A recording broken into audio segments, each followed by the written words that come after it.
பிள்ளைகளின் ஆற்றலை வெளிக்கொணர பெற்றோர்களும் கல்வியாளர்களும் வழிகாட்டியாக திகழ வேண்டும் என பிரதமரின் துணைவியார் டத்தின் ஸ்ரீ ரோஸ்மா மன்சூர் வலியுறுத்தியுள்ளார்.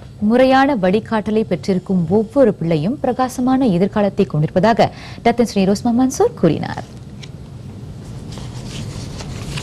தலைநகர் மலாயா பல்கலைக்கழகத்தில் ஸ்ரீமுருகன் கல்வி நிலைய குழந்தைகள் எதிர்கால வித்துகள் எனும் நிகழ்ச்சியை தொடக்கி வைத்து டத்தின் ஸ்ரீ ரோஸ்மா மன்சூர் உரையாற்றினார்.